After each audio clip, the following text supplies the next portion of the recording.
Oke, baik. Bismillahirrahmanirrahim. Assalamualaikum warahmatullahi wabarakatuh.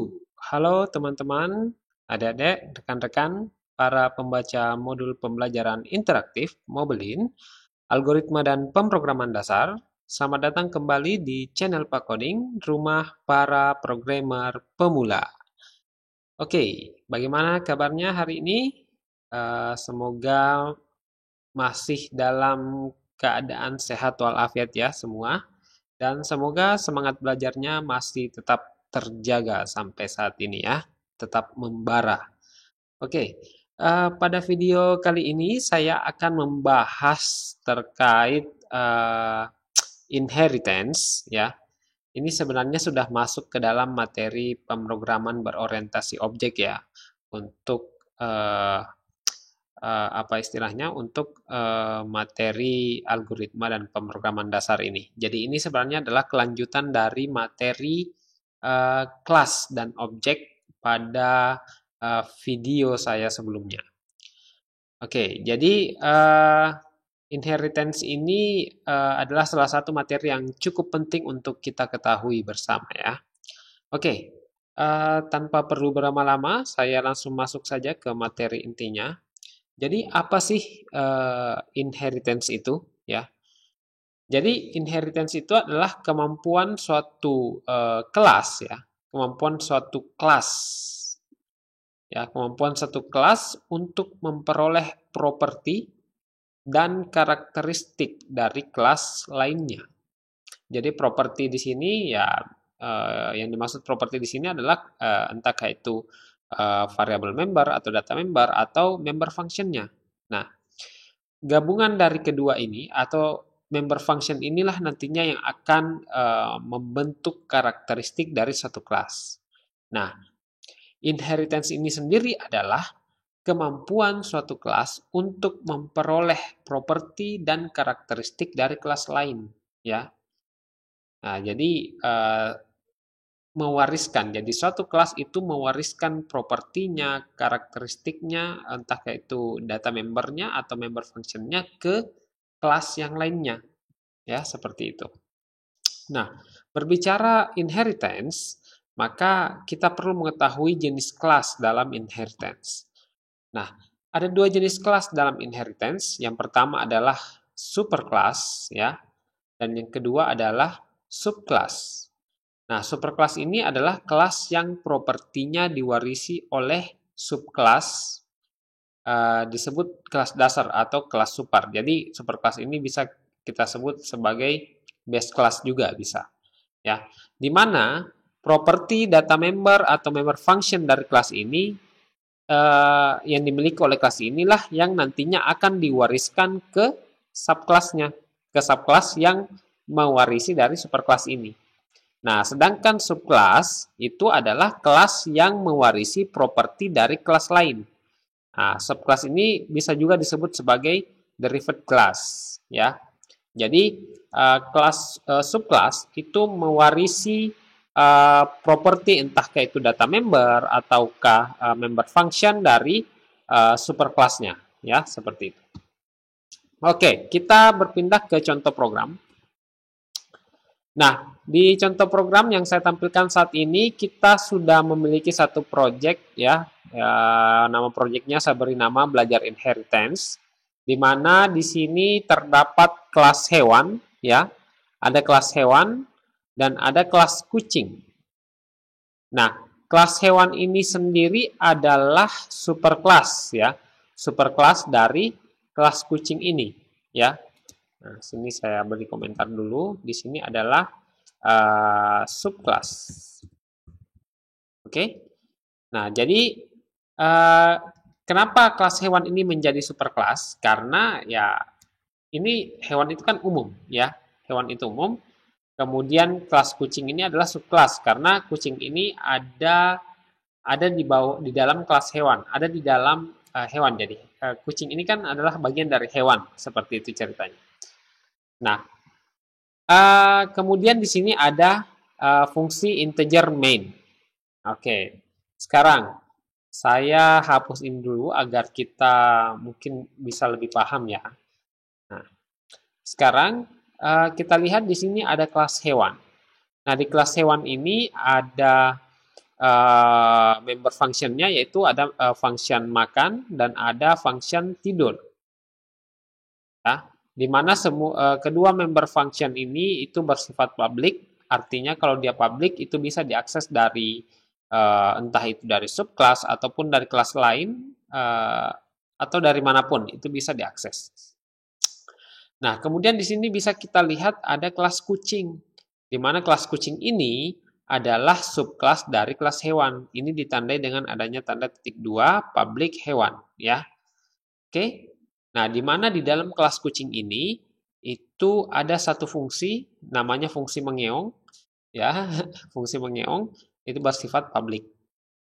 Nah, sekarang mungkin sampai di sini teman-teman masih bingung. Ini untuk apa sih dibuat kelas yang berbeda seperti ini? Nah, yang namanya hewan kan ada banyak. Ada kucing, ada anjing, ada ayam. Nah, eh, untuk satu fungsi tertentu atau satu kasus tertentu, ketiga jenis hewan yang saya sebutkan tadi itu memiliki kesamaan. Ya, sama-sama makan, sama-sama tidur juga. Ya, maksudnya mereka semua bisa tidur, bisa berlari, ya, dan seterusnya. Tetapi ketiga hewan tadi yang saya sebutkan itu memiliki ciri khas khusus. Kalau kucing mengeong, ya bunyinya. Kalau anjing menggonggong, ya. Kalau ayam berkokok, seperti itu. Nah, fungsi itu tidak sebenarnya bisa kita masukkan ke dalam kelas hewan, tetapi itu nantinya akan membingungkan, ya. Sehingga kita perlu membuatnya lebih spesifik. Nah, untuk membuatnya lebih spesifik, maka kita buatkan subkelas, ya. Kenapa kita buatkan subkelas? Bukan kelas yang lain karena tadi ada beberapa hal yang dari ketiga jenis hewan ini itu memiliki kesamaan, yaitu sama-sama makan dan sama-sama tidur. Tetapi setiap hewan ini memiliki karakteristik khusus. Ya, salah satunya dari sisi bunyinya misalnya, ya. Nah, sekarang saya berikan contoh misalnya saya membuat satu objek, ya, satu objek dari kelas eh, hewan dulu, ya. Saya berikan contoh seperti ini. Hewan, oke. Kemudian kucing, ya. Eh, pupus saja misalnya, pus. Ya. Oke. Ini sudah terbentuk satu objek yang namanya pus dari kelas hewan. Sekarang kita coba memanggil fungsi yang ada di kelas di objek pus yang dibentuk dari kelas hewan. Jadi secara logika pus ini bisa mengakses fungsi makan dan tidur pada kelas hewan, kan? Karena kan dia sudah dibentuk dari objek kelas hewan. Berarti kalau kita panggil makan, maaf, pus dot makan, maka ini seharusnya bisa, ya, tampil, ya. Oh, maaf.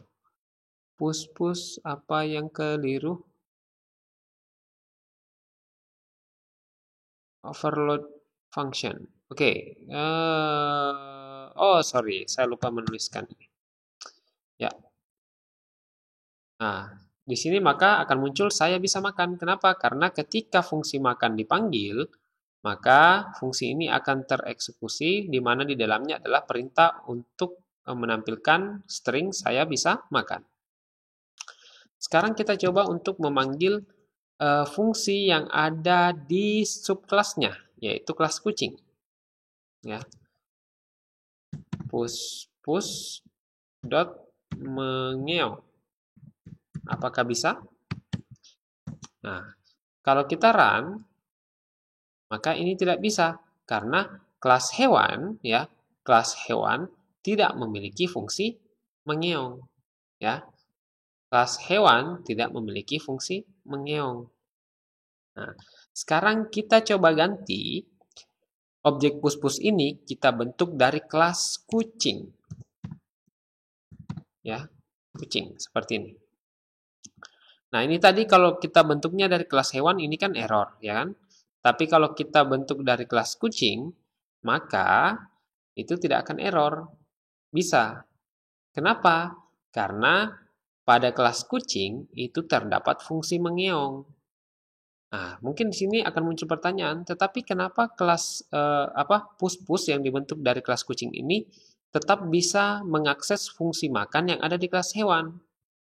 Nah, jawabannya adalah karena kelas kucing itu adalah subkelas dari kelas hewan, yang artinya ketika suatu objek dibentuk dari kelas kucing, maka fungsi pada kelas kucing dan pada superkelas dari kelas kucing itu juga bisa diakses oleh objek yang dibentuk dari kelas kucing itu sendiri.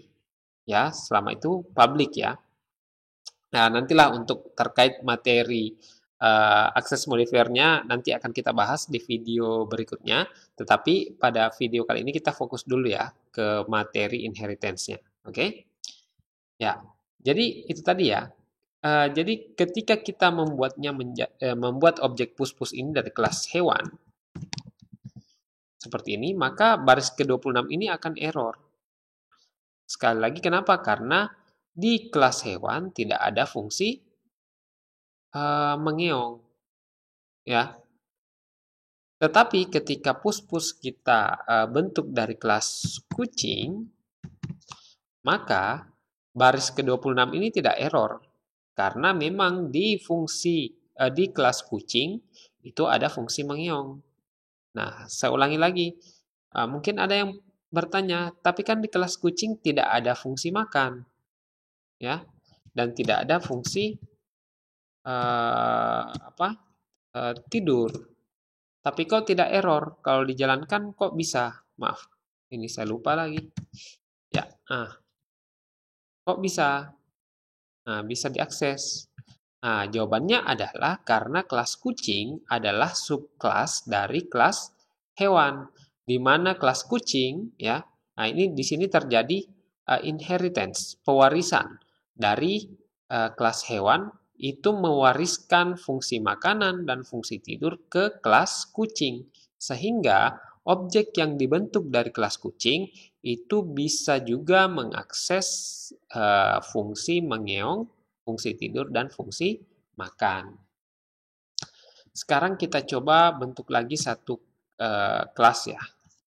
Kelas misalnya burung misalnya. Kemudian public atau ayam saja ya, ayam. Biar lebih mudah teman-teman memahami. Ayam public hewan. Oke. Oh, maaf. Oke, kemudian kita buat seperti ini. Sekarang kita buat jadi saya bisa berkokok. Oke, kemudian kita tulis di sini. Kok, kok, kok. Ya, kita tulis seperti ini saja ya. Kok, kok. Nah, gitu aja lah. Oke, nah sekarang kalau misalnya saya meminta objek pus-pus mengakses fungsi maaf, bukan mengeong ya, berkokok, berkokok, berkokok ya, berkokok, maka itu tidak bisa, pasti error. Kenapa? Karena di dalam kelas kucing, di mana objek pus-pus ini dibentuk dari kelas kucing, itu tidak ada fungsi berkokok. Dan di superkelas dari kelas kucing itu tidak ada fungsi berkokok juga, ya, sehingga tidak bisa diakses. Nah, ini juga kelebihannya ketika kita menggunakan konsep inheritance ini. Jadi, ini akan meminimalisir kesalahan pemanggilan fungsi, ya. Oke? Nah, jadi ketika suatu objek itu dibentuk dari kelas khusus tertentu, maka dia tidak bisa memanggil fungsi yang tidak ada di dalamnya, entah itu di subkelasnya atau di superkelasnya. Nah, nah, fungsi berkokok ini hanya bisa diakses jika suatu objek dibentuk dari kelas ayam, ya. Nah, misalnya ayam itu Nah, kita beri nama Jeki saja ya. Jeki. Ya, oke. Nah, sekarang Jeki itu juga bisa makan. Oke. Juga bisa tidur. Oke. Apakah Jeki bisa mengeong? Nah, ini pasti error. Tidak bisa karena di kelas ayam itu tidak ada fungsi mengeong ya. Nah, di sini. Nah, yang ada di kelas ayam itu adalah fungsi berkokok ya. Jadi ketika di run, maka akan tampil seperti ini. Ini bagiannya ayam ya. Nah, saya bisa makan, saya bisa tidur, saya bisa berkokok. Nah, seperti itu. Nah, jadi di sini bisa kita lihat bahwa kelas kucing dan kelas ayam ini adalah sama-sama merupakan subkelas ya. Nah, ini subkelas dari kelas hewan. Jadi, objek yang dibentuk dari kelas ayam ataupun kelas kucing itu sama-sama bisa mengakses fungsi makan dan tidur pada kelas hewan. Tetapi, objek yang dibentuk dari kelas kucing itu tidak bisa mengakses fungsi pada kelas ayam dan objek yang dibentuk dari kelas ayam itu tidak bisa mengakses fungsi pada kelas kucing karena keduanya tidak memiliki hubungan ya, hubungan inheritance. Yang memiliki hubungan inheritance hanya kelas hewan kepada kucing dan hewan kepada ayam. Tetapi tidak kucing kepada ayam ataupun ayam kepada kucing. Itu tidak ada tidak inheritance ya. Oke. Jadi saya harap teman-teman bisa memahami apa yang saya jelaskan. Eh, jika masih ada hal yang kurang dipahami, silahkan tanyakan di kolom komentar ya. Terima kasih telah menyimak video penjelasan saya. Semoga bermanfaat. Saya akhiri. Wabillahi taufiq wal hidayah. Wassalamualaikum warahmatullahi wabarakatuh.